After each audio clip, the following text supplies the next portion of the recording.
The sound of shattering glass jolted me from my stupor. I stood frozen in the doorway of what used to be my kitchen, watching as Brenda, my mother-in-law, hurled another plate against the wall.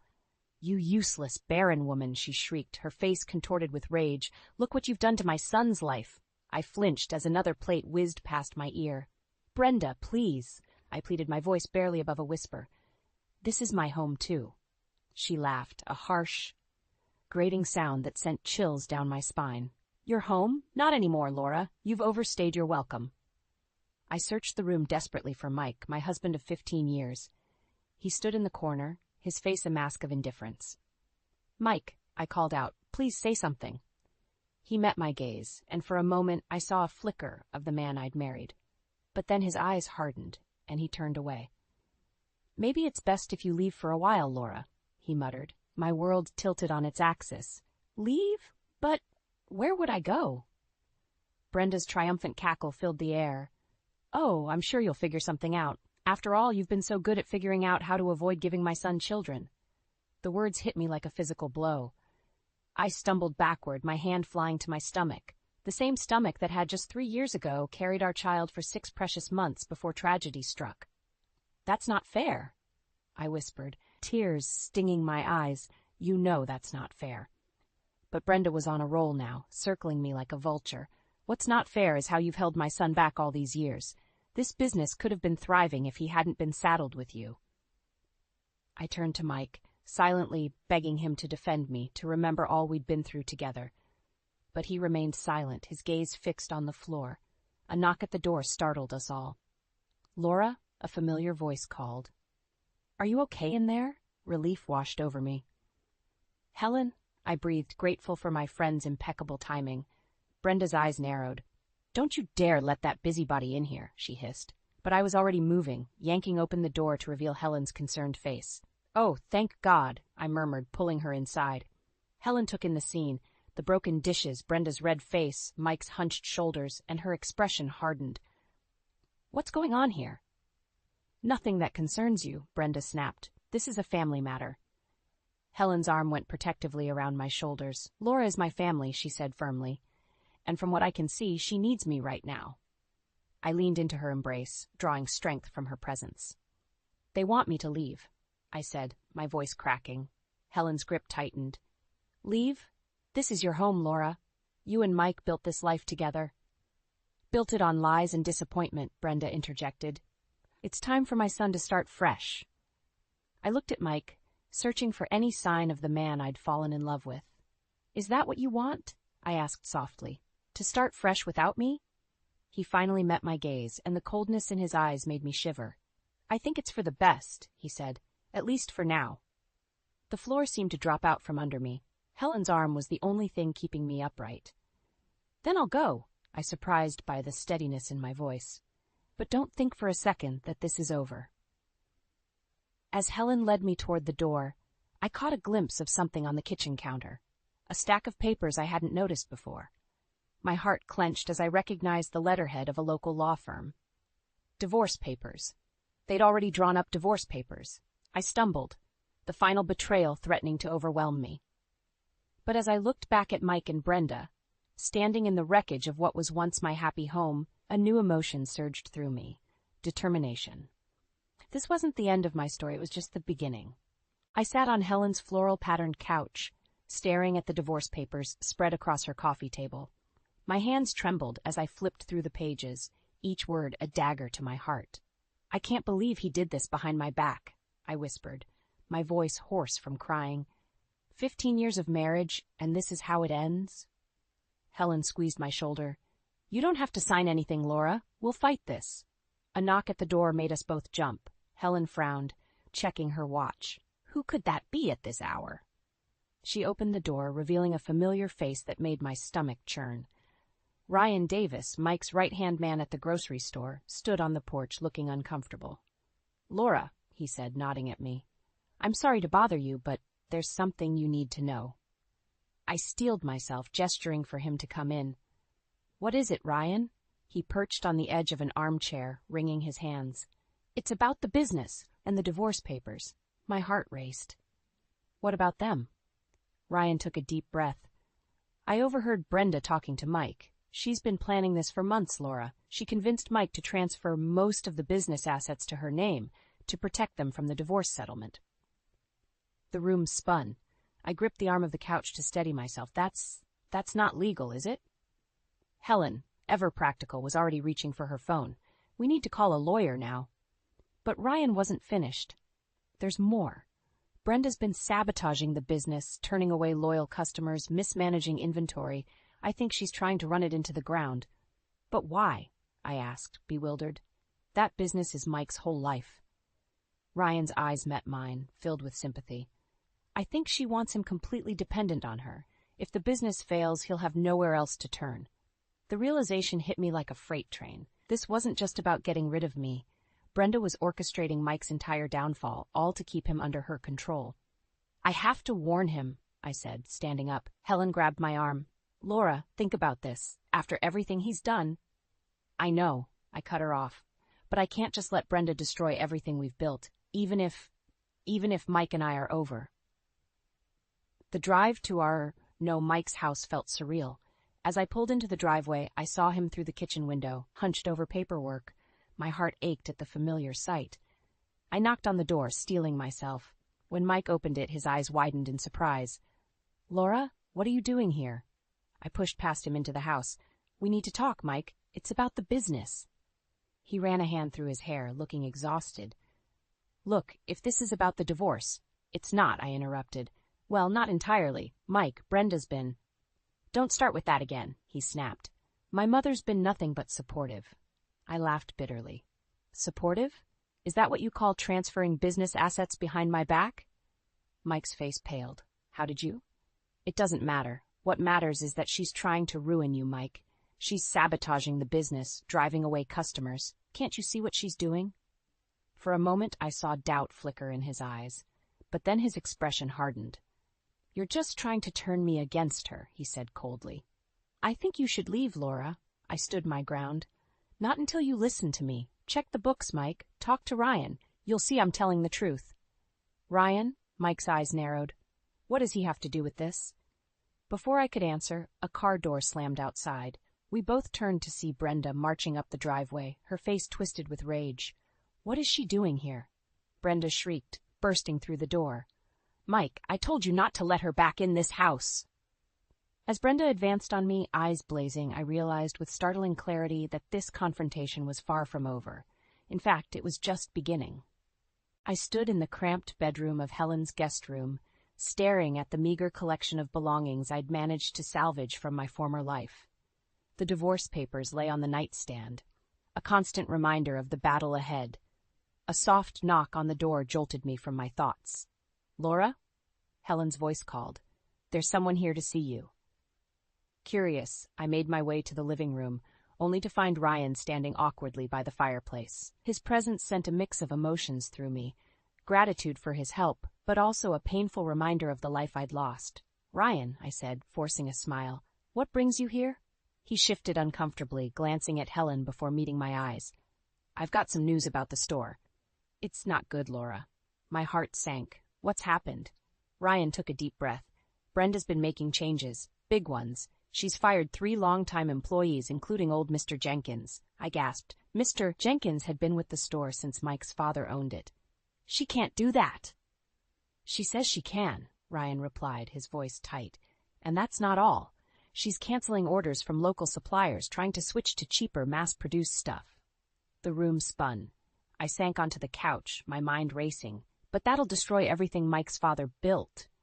The whole community relies on those connections. Helen sat beside me, her hand on my arm. Laura, maybe it's time to let this go? It's not your fight anymore. I shook my head vehemently. No, I can't. That store isn't just a business. It's the heart of this town. I won't let Brenda destroy it. Ryan cleared his throat. There's more. I overheard Brenda talking to her lawyer. She's trying to get Mike to sign over his remaining shares to her. If she succeeds, she'll have complete control, I finished, my voice barely above a whisper. The weight of the situation pressed down on me. I stood up, pacing the room. I need to do something. But what? Mike won't listen to me, and Brenda's got her claws in so deep. Helen's eyes lit up. What about the divorce papers? You haven't signed them yet. right? I nodded slowly, realization dawning. So technically, I'm still co-owner of the business. Ryan leaned forward, excitement in his voice. Exactly. You could challenge Brenda's decisions, maybe even stop the transfer of shares. For the first time in days, I felt a glimmer of hope. I need a lawyer, I said, determination filling my voice. Helen was already reaching for her phone. I know just the person, tough as nails and hates bullies. She'll eat Brenda for breakfast. As Helen made the call, I turned to Ryan. Thank you for telling me all this. I know it can't be easy, caught in the middle like this. He shrugged, a small smile on his face. The store means a lot to me too, Laura, and, well, you've always been kind to me. Unlike some people, he added, his expression darkening. I was about to respond when Helen's excited voice cut through the room. Laura, the lawyer can see you tomorrow morning. First thing. A surge of energy coursed through me. Perfect. Ryan, can you get me copies of the store's financial records? Anything that shows what Brenda's been doing? He nodded eagerly. I'll have them for you by tonight. As Ryan left, and Helen bustled about, making plans and muttering about, showing that which what's what, I felt a strange calm settle over me. The pain of Mike's betrayal was still there, a dull ache in my chest, but now it was overshadowed by a fierce determination. I picked up the divorce papers, running my fingers over Mike's signature. For a moment, I saw us as we once were, young, in love, full of dreams for our future in the store. I'm sorry, Mike, I whispered, but I won't let her destroy everything we built, even if I have to fight you both to save it. With a deep breath, I set the papers down and turned to face Helen. All right, I said, my voice steady, let's get to work. We've got a battle to win. I stood outside Sherman's grocery, my heart pounding as I watched customers trickle out, their faces etched with disappointment. The store that had once been the pride of our town now looked shabby and neglected. Taking a deep breath, I pushed open the door, the familiar bell chime now sounding more like a death knell. Inside, the shelves were half empty, and what little produce remained looked wilted and sad. I caught sight of Ryan behind the counter, his face lighting up when he saw me. Laura, he said, relief evident in his voice. Thank God you're here. It's been a nightmare. Before I could respond, a shrill voice cut through the air. What is she doing here? Brenda emerged from the back office, her eyes narrowing as she spotted me. I thought I made it clear you're not welcome here anymore. I straightened my spine, meeting her gaze. I'm still co-owner of this business, Brenda, and from what I can see, it needs all the help it can get. She scoffed, waving a dismissive hand. We're doing just fine without your interference. Are you? I challenged, gesturing to the empty shelves. Because it looks to me like you're running this place into the ground. Brenda's face flushed with anger, but before she could retort, the bell chimed again. We all turned to see Mrs. Hawkins, one of our oldest and most loyal customers, enter the store. Oh, Laura, dear, she said, her face lighting up. It's so good to see you. I was hoping you might be back. I smiled warmly at her. It's good to see you too, Mrs. Hawkins. How can we help you today? She hesitated, glancing around the store. Well, I was hoping to get some of that lovely local honey you always stocked, and perhaps some fresh vegetables for my famous casserole. My heart sank as I realized we had neither. But before I could speak, Brenda jumped in. I'm afraid we've had to make some changes to our inventory, she said, her voice sickly sweet. But I'm sure we can find you some alternatives. Mrs. Hawkins frowned. Alternatives? But I've been buying the same products here for years. My herald, God rest his soul, always said Sherman's was the best store in the county because of its local touch. I saw an opportunity and seized it. Mrs. Hawkins, I promise you we'll have your honey and fresh vegetables back in stock by next week. Won't we, Ryan?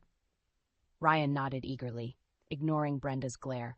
Absolutely. I'll make the calls myself. Mrs. Hawkins beamed.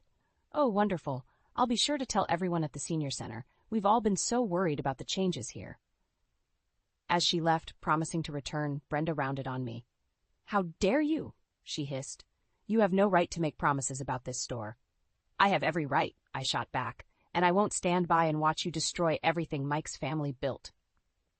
Mike agrees with my decisions, Brenda sneered. He knows what's best for the business. As if summoned by her words, the door opened again, and Mike walked in. He stopped short when he saw me, his face a mix of emotions I couldn't quite decipher. "Laura?" he said, his voice uncertain. "What's going on?" I took a deep breath, steeling myself for the confrontation I knew was coming. "Mike, we need to talk about the store, about us, about everything." Brenda immediately latched onto his arm. "Mike, darling, you don't have to listen to her. Remember what we discussed?" But Mike's eyes were fixed on me, and for the first time in months, I saw a flicker of the man I'd married. "No, Mom," he said quietly. "I think it's time I heard what Laura has to say." The tension in the room was palpable as Mike, Brenda, and I faced each other. I knew that whatever I said next would determine not just the fate of the store, but the course of all our lives. Taking a deep breath, I began to speak, my voice steady and determined. "Mike, there's something you need to know about what's really been happening here." The tension in the store was suffocating as I laid out everything I knew about Brenda's machinations. Mike's face cycled through disbelief, anger, and finally, a dawning horror as the truth sank in. That's impossible," he stammered, looking between Brenda and me. "Mom, tell her she's wrong." Brenda's face was a mask of indignation. "Of course she's wrong. This is nothing but a desperate attempt to save her own skin." But I wasn't backing down. "Ryan," I called out, "show Mike the books." Ryan hesitated for a moment, then nodded, pulling out a stack of papers from under the counter. "I'm sorry, Mr. Sherman, but Laura's telling the truth. I've been keeping track of all the changes and, well, see for yourself." Mike's hands shook as he flipped through the pages. I could see the moment reality hit him. His shoulders sagged, and he looked years older in an instant. "How could you do this?" he whispered, turning to Brenda. This store was Dad's legacy. Brenda's mask slipped, revealing a flash of panic before she regained her composure. "Everything I've done has been for your own good, Mike. You needed to learn to stand on your own 2 feet, away from her influence." My influence. I couldn't help but laugh bitterly. "I've been gone for weeks, and look what's happened. The store's falling apart, Mike, and it's not because of me." Before Mike could respond, the door burst open. A group of angry-looking customers stormed in, led by Mr. Jenkins, the employee Brenda had fired. "Sherman," Mr. Jenkins bellowed, "we want answers. Half the town's talking about how you've run this place into the ground." The situation was spiraling out of control. I watched as Mike, overwhelmed, stumbled back against the counter. I don't understand," he muttered. "How did it get this bad?" Seizing the moment, I stepped forward. "Everyone, please. I know you're upset, and you have every right to be. But yelling won't solve anything. Give us a chance to make this right." Mr. Jenkins narrowed his eyes. "And how do you plan to do that, Laura? Last I heard, you weren't even part of this business anymore." I took a deep breath, aware that my next words could change everything. "I'm still co-owner of this store, and I promise you, starting today, things are going to change." Brenda's shrill laugh cut through the air. "Co-owner? Not for long, dear. Once those divorce papers are signed." "I'm not signing them," I interrupted, my voice steady. The room fell silent, all eyes on me. "In fact, I'm going to fight this divorce with everything I have. This store, this community, it's my home, and I won't let it be destroyed." Mike's head snapped up, his eyes wide with surprise. For a moment, I saw a flicker of the man I'd fallen in love with, buried beneath years of his mother's manipulation. "Laura," he said softly, I don't know what to say." "You don't have to say anything right now," I replied. "But we need to act fast if we're going to save this business." Turning to the crowd, I continued, "I'm asking for your trust and your patience. Give us 2 weeks. If we can't turn things around by then, well, I'll step aside for good." A murmur ran through the group. Finally, Mr. Jenkins spoke up. 2 weeks, Laura. Not a day more." As the crowd dispersed, I felt a mix of relief and terror. What had I just committed to? Ryan approached, a tentative smile on his face. "That was incredible, Laura. But how are we going to do this?" I glanced at Mike, who was staring at the financial records with a lost expression, then at Brenda, whose face was twisted with barely contained rage. "I don't know yet," I admitted. "But I do know we can't do it alone. Ryan, start calling our old suppliers. See who we can win back. I'll reach out to Helen. We're going to need all the help we can get." As I turned to leave, Mike's voice stopped me. "Laura, wait. I want to help, if you'll let me." I met his gaze, seeing a glimmer of the man I'd once known. It wasn't forgiveness, not yet, but it was a start. "Okay," I nodded. "Let's save our store." The past week had been a whirlwind of activity. Ryan and I had been working around the clock, reaching out to old suppliers, mending fences with disgruntled customers, and trying to breathe life back into Sherman's grocery. Mike had been helping too in his own hesitant way, but I could see the toll it was taking on him. I was restocking shelves when I heard the bell chime. Looking up, I saw Mike enter, his face etched with worry. "Laura," he said, his voice tight. "We need to talk." My heart sank. I'd been waiting for this moment, dreading it. "Okay," I replied, setting down the can I was holding. "What's on your mind?"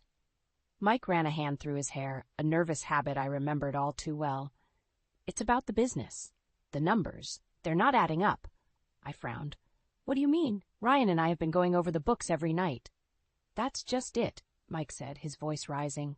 "I've been looking at them too, and there are discrepancies, large ones, and they all seem to lead back to you." The accusation hit me like a physical blow. "What, Mike? That's impossible. I would never." "Then explain this," he interrupted, pulling out a stack of papers. "These transactions, all made in the weeks after you left. Thousands of dollars, Laura. Where did it go?" I stared at the papers, my mind racing. I don't understand. I never made these transactions."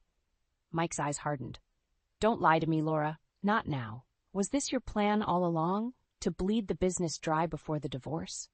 The injustice of it all made my blood boil. "How dare you?" I hissed. "After everything I've done to save this store, how can you even think that? Because the evidence is right here," Mike shouted, waving the papers. "God, I was such a fool to trust you again." The store had gone silent, customers watching our confrontation with wide eyes. I could feel everything I'd worked for slipping away. "Mike," I said, fighting to keep my voice steady, "think about this. Who else had access to the accounts? Who's been trying to sabotage this business from the start?" I saw the moment of doubt flicker across his face, quickly replaced by anger. "Don't you dare try to blame my mother for this. She's been nothing but supportive." "Supportive?"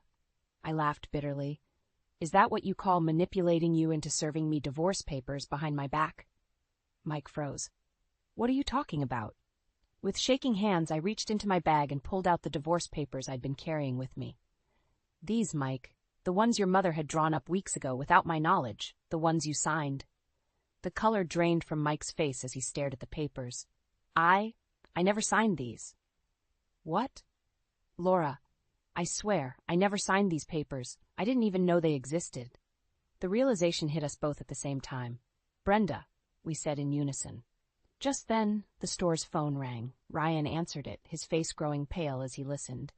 "Mike," he said, holding out the receiver.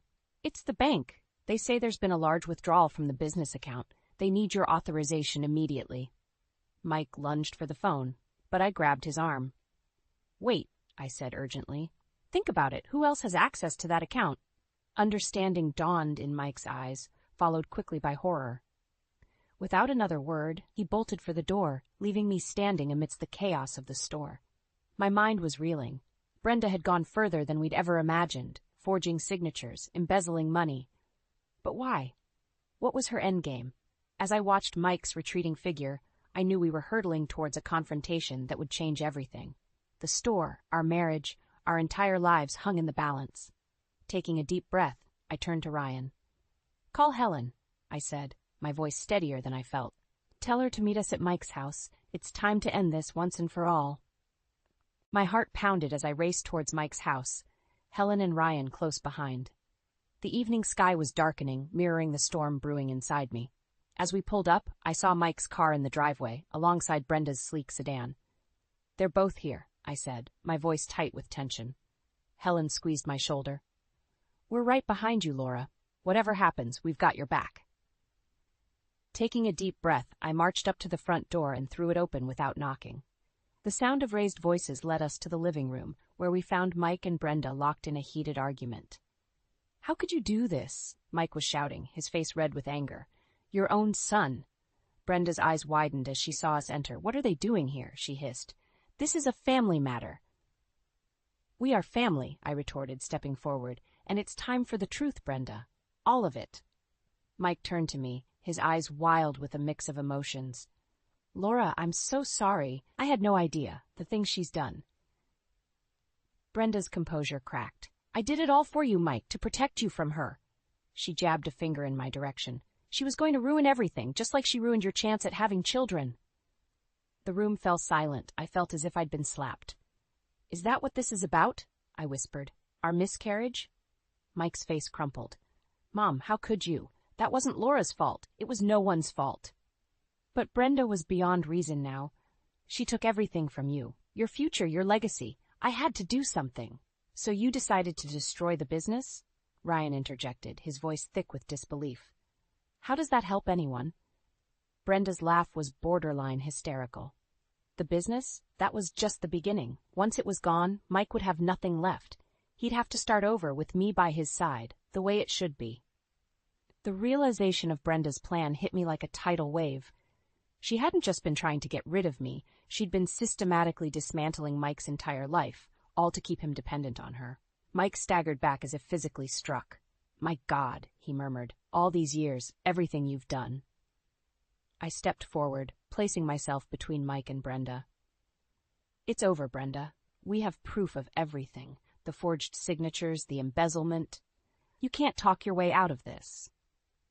For a moment, I thought she might lunge at me, but then something in her seemed to deflate. You'll never understand, she spat. A real mother would do anything for her child. No, Mike said, his voice stronger now. A real mother wouldn't destroy her child's life for her own selfish needs. Brenda's face contorted with rage. Selfish? I gave up everything for you, and this is how you repay me? She turned to me, eyes blazing. This is all your fault. You turned him against me. Before I could react, Brenda lunged forward, her hands outstretched as if to claw at my face. I stumbled backward, but Mike was faster. He stepped between us, catching his mother's wrists. That's enough, he roared. The authority in his voice seemed to shock even Brenda into silence. You're going to leave now, Mom, and you're never coming back. As Ryan and Helen moved to escort Brenda out, I watched the woman who had caused so much pain and destruction crumble before my eyes. For a moment, I almost felt pity for her. The slamming of the front door echoed through the house, leaving Mike and me alone in the sudden silence. We stood there, the weight of everything that had happened pressing down on us. Finally, Mike turned to me, his eyes brimming with unshed tears. Laura, he whispered, I don't know if I can ever make this right, but I want to try, if you'll let me. I stared at him, my emotions a whirlwind of anger, hurt, and a tiny flicker of hope. As I opened my mouth to respond, I realized that this moment would define not just our future, but who I was going to be from this point forward. The choice was mine and mine alone. 6 months had passed since that fateful night when Brenda's web of lies unraveled. I stood in front of the mirror, adjusting my blazer, hardly recognizing the woman staring back at me. Today was my first day as a social worker, a path I never imagined I'd take. The doorbell rang, and I opened it to find Helen beaming at me. Ready for your big day? She asked, pulling me into a hug. As ready as I'll ever be, I replied, my stomach fluttering with nerves and excitement. As we drove to the community center, Helen filled me in on the latest town gossip. Did you hear about Brenda? She asked hesitantly. I tensed. What about her? She's moved to Florida. Apparently she's not speaking to anyone from town anymore. I nodded, a mix of emotions washing over me. Brenda's actions had caused so much pain, but in a way, they'd also set me free. And Mike? I asked, my voice barely above a whisper. Helen's expression softened. He's still trying to salvage the store. Ryan's been a big help. We pulled up to the community center, and I took a deep breath. This is it, I said, more to myself than Helen. You're going to be amazing, Helen assured me. Those people in there need someone like you, someone who understands what it's like to overcome adversity. As I walked into the building, my mind drifted back to the night everything changed. Mike's plea for a second chance had hung in the air between us, heavy with years of hurt and betrayal. In that moment, I'd made a choice, not just about our marriage, but about the woman I wanted to be. I can't go back, Mike, I'd told him, my voice steady despite the tears in my eyes. But maybe we can both move forward. The next few months had been a whirlwind of change. Mike and I had decided to separate, but amicably. We worked together to save the store, rebuilding trust not as husband and wife, but as business partners. And in the process, I discovered a strength in myself I never knew existed. Now, as I stood in front of my first group of clients, women who'd faced their own battles with manipulative relationships and shattered dreams, I felt a sense of purpose I'd never experienced before. "Welcome, everyone," I began, my voice stronger than I expected. "My name is Laura, and I'm here to help you navigate the challenges you're facing. But more than that, I'm here to remind you of the strength you have within yourselves." As I shared my story, the manipulation, the betrayal, the journey to self-discovery, I saw recognition in their eyes. These women understood, in a way no one else could, the courage it took to reclaim your life. "It's not easy," I told them, "but you are not alone, and you are so much stronger than you know." After the session, as I gathered my things, I noticed a familiar figure hovering in the doorway. Mike stood there looking uncertain. "Laura," he said softly, "I hope it's okay that I came. I wanted to see you in action." I felt a flutter in my chest, but it wasn't the ache of lost love. It was pride in myself, in how far I'd come.